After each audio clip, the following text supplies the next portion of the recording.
a paz do Senhor. Nós somos a equipe 2 de Parnamirim e estamos hoje para gravar um podcast sobre a lição número 12 da revista de adultos, que tem como título Modelo de Missões da Igreja de Antioquia. Este é um serviço do DENEC, Departamento de Ensino e Educação Cristã, da IADER, Igreja Evangélica do Rio Grande do Norte.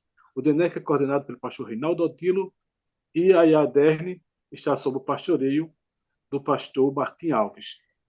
Nós, a equipe de Parnamirim, temos como nosso pastor, presidente da ADEPAR, Elinaldo Renovato, e hoje estamos aqui, eu, Assis Irineu, superintendente da EBD, do templo sede da ADEPAR, juntamente com o pastor Elias, para juntos gravarmos mais um podcast.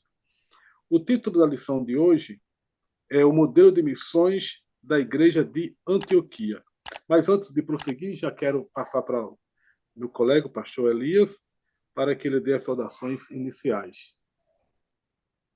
A paz do Senhor, pastor Assis Irineu, a paz do Senhor, queridos ouvintes, professores da Escola Bíblica Dominical, alunos e todos que fazem parte desse trabalho maravilhoso. Nós estamos aí com mais uma lição extremamente interessante para estudar um modelo específico de missões e tem grandes desafios para os professores passarem para os seus alunos. Eu tenho certeza que essa lição será extremamente interativa, né? Que os alunos participarão da construção do conhecimento. Então, nós temos aí um desafio a apresentar para os professores ao longo da lição. Fique até o final para que você possa fazer parte desse desafio. Deus abençoe a todos e vamos juntos. Muito bem, o texto áureo diz assim: servindo eles ao Senhor e jejuando, disse o Espírito Santo: apartai-me a Barnabé e a Saulo para a obra a que os tenho chamado. Atos 13, 2. A verdade prática diz: a ação do Espírito Santo é a garantia do sucesso de toda obra missionária. O título, repetindo, o título da lição é O Modelo de Missões da Igreja de Antioquia. O texto bíblico para leitura em classe se encontra em Atos capítulo 11, versículos 19 a 26 e 13, 1 ao 5. Nós não iremos ler para ganharmos tempo. Na apresentação da lição, os objetivos a serem alcançados são: primeiro, apresentar a natureza e as características da Igreja de Antioquia; segundo, expor sua natureza missionária; e terceiro, enfatizar o serviço de missões em Antioquia. Nesta lição, nós estudaremos a respeito da primeira igreja cristã formada por gentios, que foi a igreja de Antioquia. Nós veremos a sua fundação e formação, sua vida ministerial e de comunhão, como foram os resultados produzidos na prática missionária da igreja. Teremos, portanto, uma amostra clara de que nessa igreja havia uma dinâmica simples, porém profunda, de jejum e oração para pedir orientação ao Espírito Santo. Jejum e oração para executar a orientação do Espírito Santo. Uma prática missionária na dependência do Espírito. Então, a palavra-chave é modelo. A igreja de Antioquia, ela serve como modelo para missões. E comentando o tópico primeiro, nosso pastor Elias estará trazendo essa abordagem para nós. Queridos, nós vamos meditar um pouquinho sobre esse tópico primeiro. Ele fala sobre as características, a natureza dessa igreja. Então, ela tinha uma característica muito especial, que ela era uma igreja formada por gentios, foi a primeira igreja a ter essa característica. Nós vamos destacar também, é preciso falar para os seus alunos que estarão participando, que era uma igreja também muito voltada para a oração, para o jejum. Então, aqui, no subtópico número 1, ele fala que é Antioquia da Síria. Então, justamente, a gente vai ver que ele dá essa ênfase especial e diz que ela tinha um título, né? Rainha do Oriente. Então, a Rainha do Oriente, ela tinha aproximadamente 500 mil habitantes, então, uma cidade bastante importante em número de habitantes. Além disso, outra característica extremamente marcante dessa cidade é que era uma cidade marcada por uma grande diversidade de nacionalidades. Então, quando eu tenho uma cidade, você vai dizer, mas o que isso tudo vai influir? Eu tenho uma cidade que ela tem uma grande diversidade de nacionalidades, essas pessoas, normalmente, ela não só se mantém ali, tem um período do ano, tem determinadas épocas que, às vezes, ela volta para o seu povo, ela acaba disseminando um pouco também da cultura do lugar, dos costumes, da religião. Então, era uma cidade que acabava formando opinião sobre muitos lugares por se tratar de uma cidade grande, com 500 mil habitantes, e com a diversidade de nacionalidades. Aí ele fala que por isso dizia ser possível conhecer os costumes do mundo inteiro ali naquela cidade. Então, justamente por ter pessoas que vieram de fora com diversos costumes, havia mistura de povos e eles frequentavam as suas praças. Ele diz que não por acaso essa cidade se torna a segunda capital do cristianismo.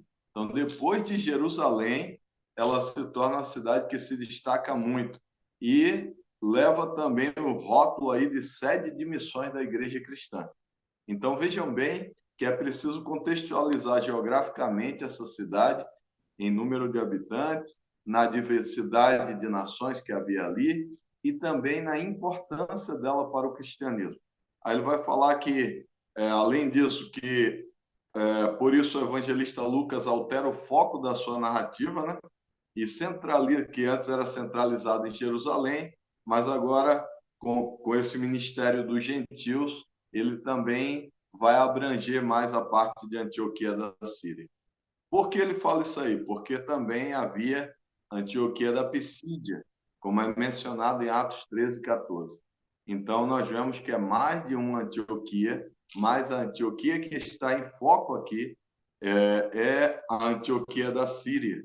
Então, queridos, aqui no subtópico número 2, ele passou da parte geográfica e agora vai abordar um pouco sobre a questão religiosa. Então, na questão geográfica, nós abordamos aí alguns pontos que eu julgo ser essenciais, e agora na questão religiosa, ele fala que após a perseguição que sucedeu por causa da morte de Estevão, então Estevão, aí os irmãos podem ler aí o capítulo 7 de Atos, versículo 55, ali nós vamos ver uma parte bem importante sobre esse momento em que Estevão ele acaba sendo apedrejado. E aí ele vai citar também Atos 8:1, e ele fala assim que Estevão fez os membros da igreja de Jerusalém se dispersarem para a Judéia e para a Samaria. O Espírito Santo dirigiu os passos dos primeiros cristãos dispersos. Então, aí ele fala até os confins da terra, e isso chega até a área da Antioquia da Síria. Então, para os professores de escola bíblica dominical, vão mostrar que essa perseguição religiosa, que deveria alguns pensarem que causaria a morte ou fazer com que os cristãos desistissem, ela fez com que muitos cristãos eles saíssem daquela área onde estavam e fossem evangelizar lugares não alcançados e chegam até a Antioquia da Síria. E nós vemos aí ele cita o capítulo 11 de Atos, versículos 22 e 23, e diz que nessa cidade, após uma série de conversões que houve ali, ocorre a fundação da primeira igreja gentílica. Então, primeira igreja gentílica marcada através desse grande movimento missionário que houve naquele período de grande perseguição. E aí é interessante, professores, o desafio que vai citar para os alunos, que vai dizer para cada aluno, se você fosse mandado agora como missionário para Antioquia da Síria, quais seriam as coisas mais importantes ou quais seriam os pontos cruciais que você prepararia para essa viagem? Então, é bem interessante. Se você tem uma cidade multicultural, você teria que estudar tanto a diversidade de culturas, a diversidade de idiomas, a moeda do local, e uma série de outras coisas para poder entrar ali. Barnabé teve que se preocupar com isso, eu acredito, naquela preparação que ele fez para ir ter com essa igreja que havia sido fundada. Então, se torna um centro da obra de missões após isso, e aí é uma igreja que tem característica muito importante. Aqui ele ressalta também que havia apenas duas cidades mais importantes do que Antioquia, que era Roma e Alexandria. Então, veja aí que agora ele está fazendo uma comparação em desenvolvimento. E aí ele fala que o evangelho é pregado de forma estratégica nessa cidade. E no subtópico número 3, vai falar que é uma obra de leigos, porque aqui ele diz que não foram os apóstolos ou os obreiros que estavam acostumados a abrir esse trabalho que abriram, mais os leigos, os discípulos e os crentes em geral que abriram essa obra. Outrora eles estavam dispersos, mas agora, com essa perseguição, eles vão se juntando após a perseguição em Jerusalém, chegando aí até a região de Antioquia e fundam a primeira igreja gentílica. E aí eles anunciam o evangelho e esse evangelho começa a crescer ali naquele lugar. As características que eles tinham foram dois pilares que chamam muita atenção. Era uma igreja de muita oração, era uma igreja de muito jejum, e ele falando sobre isso, ele vai falar que a mão do Senhor estava sobre os crentes dispersos em Antioquia, o que fez com que muita gente se convertesse a Cristo. Então, é um sinal que ele coloca, a notícia chega até Jerusalém, e aí, com isso, Barnabé viajou com mais de 400 quilômetros para poder sair de Jerusalém até Antioquia e apresentar e apoiar essa obra que estava ali. E ele se alegrou ao constatar que a graça de Deus havia se manifestado ali em Antioquia.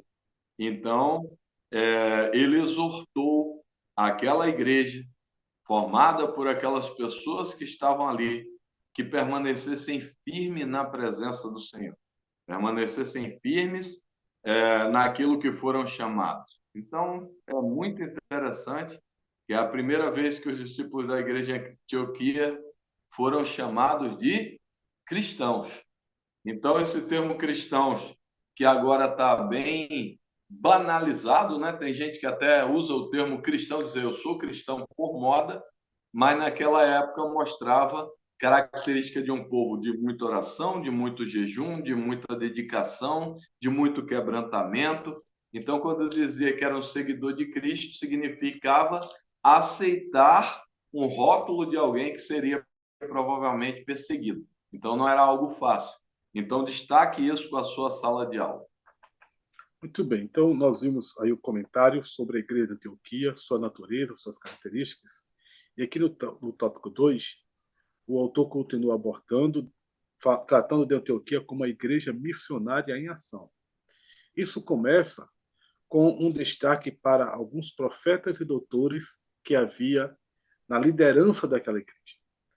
Ele esclarece aqui que o termo profetas, os profetas eram pessoas que exerciam o dom de transmitir a mensagem de Deus sob inspiração do Espírito Santo e de maneira espontânea, enquanto os doutores ou mestres eram cheios do Espírito Santo e ensinavam a palavra de Deus com autoridade e sabedoria do alto. Não eram, portanto, homens orgulhosos e cheios de sabedoria meramente humana. Os mestres eram versados nas Escrituras, tinham profundidade bíblico-teológica e capacidade para estar orientando e ensinando os fiéis. Estavam ali, então, 5 deles sendo destacados. No número 2 mostra essa liderança servidora, que vem ali os nomes de Barnabé, Simeão, Lúcio, Manaém, Saulo. E uma coisa interessante é que eles estavam servindo a Deus em adoração, prestando um serviço litúrgico, adorando a Deus, jejuando. E é nesse clima de trabalho, de comunhão, de adoração, que o Espírito Santo falou, dizendo: Apartai-me a Barnabé e a Saulo para a obra a que eu os tenho chamado. E eles continuaram orando, jejuando, e puseram as mãos sobre os dois missionários e os despediram, e os enviaram. Então, eles foram enviados sob essa direção, e aí o autor destaca aqui sobre essa necessidade de oração e jejum, envolvendo tanto para ouvir a voz do Espírito Santo e enviar missionários, como também na ordenação. E ele diz que a lição aqui é muito clara. Na obra missionária e em qualquer projeto, na obra de Deus, devemos entrar num propósito de jejum e oração para receber a orientação do Espírito, bem como para executar a orientação do Espírito. Ou seja, para recebermos a orientação para que o Espírito Santo nos fale, a gente precisa estar nesse clima de sensibilidade espiritual. Busca através da oração, do jejum, da santificação, do serviço a Deus, da adoração a Deus. E continuar nesse clima para pormos em prática aquilo que o Espírito Santo determina. No tópico 3, se aborda sobre o início de missões. Eu irei comentar apenas o subtópico 1, que fala sobre o início das missões cristãs, e o nosso pastor Elias dará continuidade comentando os subtópicos 2 e 3 e fazendo o encerramento desse podcast. Estou aqui sem dar destaques especiais a outros detalhes, porque o texto aqui ele é muito claro, já trazendo uma clareza muito grande sobre as missões de Antioquias. Então, estou procurando ser breve nesta apresentação. Só quero destacar aqui o termo grego com relação a profetas e mestres. O termo profeta no grego é bem parecido com o de português. É profetes, no singular. Profetas no singular, profetai no plural. E mestre, a gente tem um termo chamado didática, que tem origem na palavra grega para mestre, que é didáscalos. Essa palavra didáscalos, de onde vem didática, que é traduzida por mestre ou por doutor, doutor ou mestre. Então, estes são os termos usados no capítulo 13 de Atos, no versículo 1 e 2, para tratar daquela liderança de Antioquia. Já no capítulo, com relação ao serviço, ali o termo de adoração de que eles estavam servindo a Deus, o termo grego é leiturgontos, dando a ideia de liturgia, ou seja, eles estavam em serviço de adoração a Deus. No capítulo 3, ele começa destacando o serviço de missões, o início das missões cristãs, dizendo que a narrativa de Lucas, que denominamos de primeira viagem missionária de Paulo, começa em Antioquia com a escolha de Barnabé e Paulo pelo Espírito Santo para uma obra especial, que era a obra de missões. E aí esses dois missionários levam um cooperador, João Marcos, que era primo de Barnabé. João Marcos era de Jerusalém, servia lá na igreja de Jerusalém, mas tinha vindo para Antioquia e partiram para a missão, foram até Chipre, mas quando chegaram em Perge, João Marcos voltou e só ficaram Paulo e Barnabé em missões. Paulo e Barnabé deram continuidade enquanto João Marcos voltou. E aí é interessante que o destaque para João Marcos, qual a posição dele com relação a missões aqui. O termo grego para João Marcos é hiperetes. O hiperetes era um servidor subalterno que estava ali para auxiliar. Então, é traduzido como cooperador. Mas ele não aguentou, naquele primeiro momento, a exigência da missão, a dureza que aquele trabalho missionário estava exigindo, e ele recuou.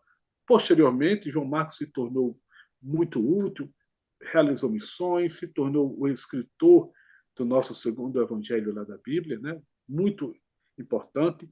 Já na carta a Timóteo, lá no final do capítulo 4, segunda carta, Paulo disse que ele era muito útil para o ministério, mas nesse primeiro momento, na sua fragilidade, ele voltou. Pois bem, e os dois outros missionários, Paulo e Barnabé, continuaram fazendo a obra de uma forma extraordinária, e sobre isso, o nosso pastor Elias continua o restante desse podcast, com os demais subtópicos, e depois fará também o encerramento. Queridos, então, dando continuidade aos roteiros das viagens, essas viagens elas começaram a se expandir. E quando eu vou expandir algo em um lugar novo e até certo ponto hostil em alguns casos, então eu preciso de estratégias. Mas mesmo assim, o livro de Atos está recheado de viagens missionárias. Ele vai destacar aqui as missões em Chipre, as missões em Antioquia da Pisídia, as missões em Icônio, as missões em Listra, missões em Derbe, missões em lugares antigos e lugares novos. Quando a gente fala sobre missionário, o missionário é alguém que é enviado para levar boas novas. Seria uma das principais funções que ele está ali. E, além disso, ele é um embaixador de Cristo ali naquele lugar. Ele vai investido de uma autoridade. Quando a gente fala de embaixada, a gente sabe que é algo que tem regras tão específicas que a área da embaixada é tida quase como se fosse parte do nosso país. Ninguém nem pode adentrar aquele lugar sem autorização. Então, segue-se regras rígidas, né? Da mesma forma, quando alguém era enviado, Deus ele ali se responsabilizava. Nós vamos ver que essas viagens foram marcadas por grandes sinais e prodígios. Então, esses missionários foram enviados, e aí a lição vai destacar algumas coisas que cada professor deve colocar na sua sala de aula. Ele diz, ela era marcada por estratégias. Estratégias para poder chegar naqueles lugares e ser aceito. Existem várias estratégias que são preciso traçar, é preciso traçar quando eu quero entrar em um determinado lugar. Tem lugares que são extremamente pobres, vai ser preciso ações sociais para poder entrar, e o comentarista destaca isso em lições passadas. Tem lugares que vai ser preciso fazer visitas continuadas até que a pessoa ganhe a sua confiança e você possa anunciar o evangelho. Então, uma boa estratégia para o professor com os seus alunos é destacar quais estratégias se utilizaria dependendo do tipo de povo que estava sendo evangelizado. Nem todos agiam da mesma maneira. Isso tudo para fazer visitas a cidades, a países, e aí eles vão chegando em lugares onde o evangelho não é alcançado. Imagine aí acontecendo os primeiros batismos no Espírito Santo. Então, a separação de líderes, extremamente importante, pastor Assis, a separação de líderes, ela é um fator que vai pesar muito e vai influir muito na permanência e no crescimento daquelas igrejas recém-fundadas. Então, requeria um cuidado muito grande. Então, ele vai destacar isso aí. Além disso, contatos e revisões das igrejas plantadas. Então, queridos, uma coisa extremamente importante hoje, e nesse aspecto eu dou glória a Deus pela Assembleia de Deus em Parnamirim, é que não basta você ir lá evangelizar alguém e ele aceitar Jesus. Você precisa acompanhar. E esse trabalho de revisão, esse trabalho de olhar os resultados, ir atrás, de cuidar, de ligar, de fazer com que a pessoa participe de um discipulado saudável, vai ser bastante determinante para que ele possa crescer saudável. Então, aí ele destaca outras tarefas, como missionários voltaram para lá de Antioquia da Síria cheio de alegria. Eles estavam ansiosos para contar o que havia acontecido naquele lugar. O sentimento era um só, era de missão cumprida, era ver que aquele lugar estava produzindo e produzindo bem. Deus estava abençoando aquela obra. E o subtópico número 3, ele fala da prestação de contas. E essa prestação de contas não é uma coisa voltada aqui no texto para a parte financeira, mas a prestação de contas é voltada aqui para o trabalho que estava acontecendo naquele lugar, as vidas que estavam se convertendo, os sinais que estavam acontecendo naquele lugar. Então, isso é bem interessante que cada professor destaque aí na sua sala de aula, porque ele vai mostrar que havia naquele lugar o quê? Nas igrejas que foram fundadas ali, não na igreja só, nas igrejas que estavam sendo fundadas ali, havia cura, havia libertação, havia um mover muito grande. Deus estava abrindo as portas. Então, queridos, essa lição é interessante, muito interessante, e o desafio que eu quero passar para cada professor é falar para o seu aluno. Eu falei, fique até o final. Então, é você passar para o seu aluno e dizer para ele assim: você terá 5 minutos para rascunhar aí na sua lição, num papel aí que o professor pode ceder para o aluno, quais seriam as estratégias que você usaria se você fosse hoje para Antioquia levar a mensagem do evangelho sabendo que era um povo multicultural, sabendo que era um povo de várias nacionalidades, sabendo que era um povo de grande potencial. Então, quais seriam os aspectos julgados relevantes? Eu tenho certeza que os alunos vão trazer excelentes ideias, e quanto mais a gente participa, mais a aula se torna dinâmica e mais o aluno está envolvido. Então, aqui na conclusão, ele fala que, à luz dessa lição, podemos afirmar que a igreja cristã cumpre o seu propósito quando a cultura de missões faz parte da sua rotina. Então, ele faz esse destaque muito especial. Queridos, vamos orar juntos? Após passar para o pastor Assis aqui, que vai estar ministrando a bênção apostólica, e eu desejo que cada professor envolva a sua classe. Nós estamos terminando esse trimestre maravilhoso, envolva a sua classe para que ele se sinta parte dessa missão. Senhor Deus e Pai, eu te agradeço por cada professor e cada aluno que está nesse podcast. Papai querido, abençoa para que ele chegue a mais vidas e que assim eles possam crescer na graça e no conhecimento. Abençoa cada um fortemente. E a escola bíblica dominical e o ensino da tua palavra em todos os lugares. É isso que eu te peço e te suplico. Em nome de Jesus. Amém. A graça de nosso Jesus Cristo, o amor de Deus e a comunhão do Espírito Santo seja com toda a sua igreja de sempre. Amém.